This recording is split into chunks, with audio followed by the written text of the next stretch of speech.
Assalamualaikum warahmatullahi wabarakatuh. Kembali lagi bersama saya di channel Albiru Farm.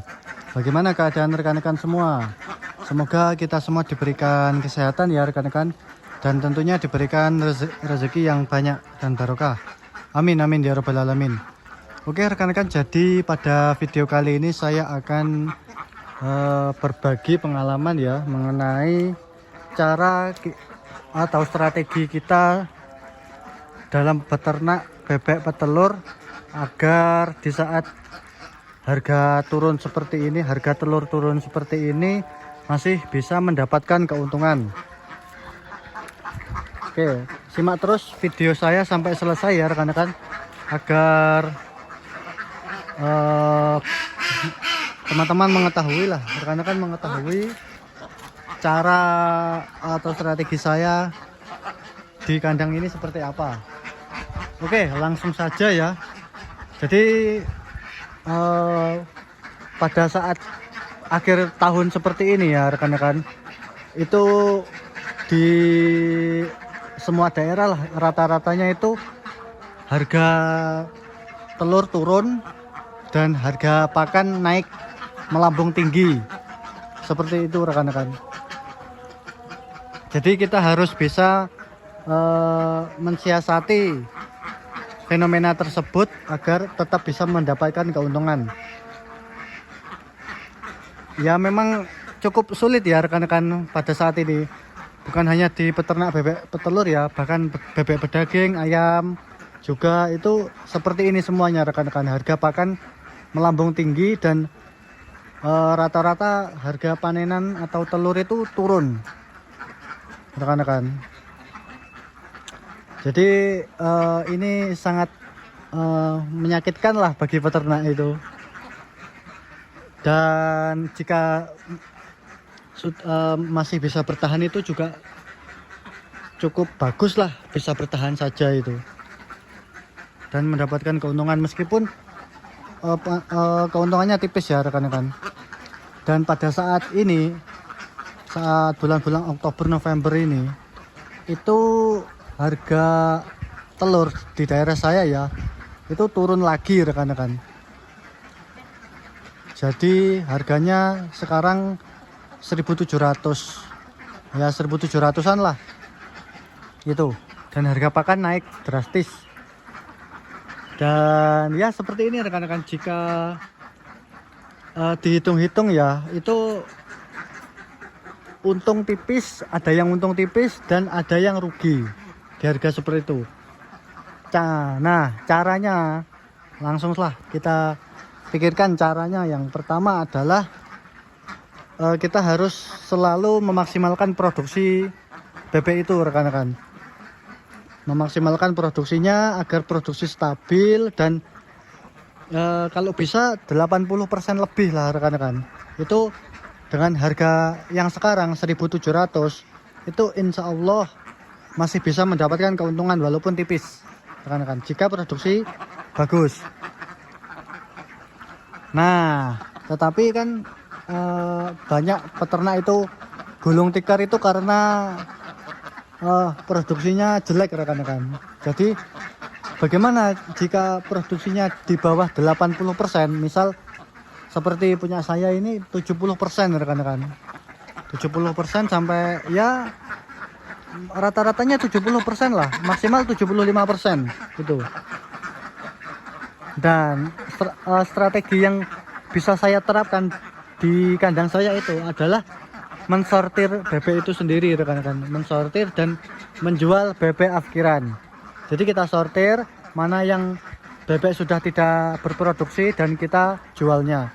Dan insya Allah di kandang ini sekitar 2-3 hari lagi lah akan ada pembeli bebek.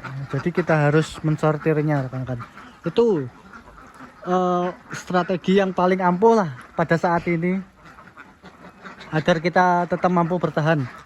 Kita sortir mana yang sudah masa afkir, kita jual agar menghemat biaya pakan rekan-rekan. Karena kan harga pakan di sini sangat tinggi, melambung tinggi lah semua bahan pakan seperti itu. Jadi jika produksi rekan-rekan semua itu di bawah 80%, lebih baik di akhir rekan-rekan. Kalau di atas 80%, insya Allah masih ada keuntungan. Nah, strategi yang selanjutnya yang bisa kita terapkan adalah kita harus mampu menjual telur bebek ini dengan harga yang cukup bersaing, dan kalau mempunyai bakul itu bakul yang langganan rekan-rekan, yang bisa mengambil telur kita setiap saat. Karena jika kita tidak mempunyai langganan dan kita berbeda-beda terus pembeli telurnya, itu kita akan kesulitan rekan-rekan di saat harga seperti ini, karena pasar saat ini tuh sedang turun rekan-rekan.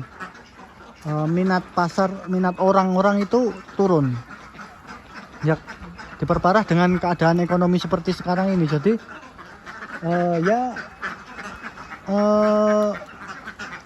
daya beli masyarakat itu turun. Nah, jadi berimbas ke harga telur juga turun, seperti itu. Jadi harus kita perhatikan ya rekan-rekan, masalah penjualan ini jangan sampai ada telur bebek yang belum kita jual, dan kita harus selalu menjaga kualitas telur bebek itu sendiri. Jangan sampai kualitas telur kita itu jelek rekan-rekan, dari segi isinya seperti itu. Dan yang paling penting lah, kita harus mencari penjual yang amanah, dan jangan sampai ada yang hutang, nah, ada yang bon seperti itu. Jangan sampai kita mempunyai penjual telur yang tempo, harga uangnya tempo. Nah, itu kan juga akan sangat menyesakkan lah untuk kita peternak itu. Harga pakan naik, terus harga telur turun, dan pembeli juga uangnya tempo, itu juga jangan sampai rekan-rekan. Jadi kita harus mencari penjual atau pembeli bebek, telur bebek itu yang uangnya cash, agar kita lebih mudah memutar uangnya itu. Jangan sampai kita jual telur terus kita tidak mendapatkan uang, itu kan malah nanti berdampak ke peternak itu sendiri yang paling dirugikan, dan nanti peternak akan banyak yang gulung tikar. Nah, seperti sekarang ini ya rekan-rekan, di daerah saya banyak sekali yang mengeluh akibat itu. Harga pakan yang semakin naik dan harga panenan atau harga telur yang turun. Nah, jadi kita harus tetap mampu bertahan ya rekan-rekan. Dan cara atau strategi yang terakhir ya, yang bisa saya terapkan lah di kandang ini adalah kita harus belajar dari pengalaman. Nah, seperti apa? Nah, jadi kita sudah tahu dalam 1 tahun itu pasti ada masa-masa harga telur turun seperti sekarang ini. Jadi kita harus mensiasatinya dengan kita mempunyai cadangan lah. Jadi cadangan uang, atau dalam bahasa bagusnya itu save money. Nah, kita harus mempunyai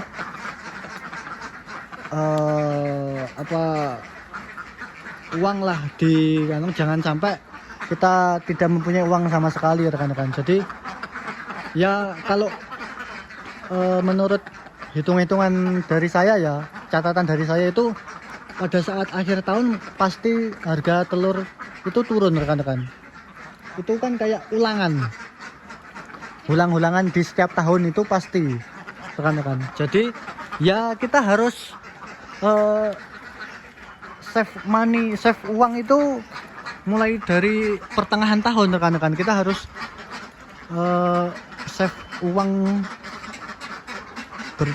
itu agar bisa mampu membeli pakan lah, dan untuk kebutuhan sehari-hari. Jangan pada saat harga telur naik itu malah kita gunakan uangnya itu untuk foya-foya seperti itu.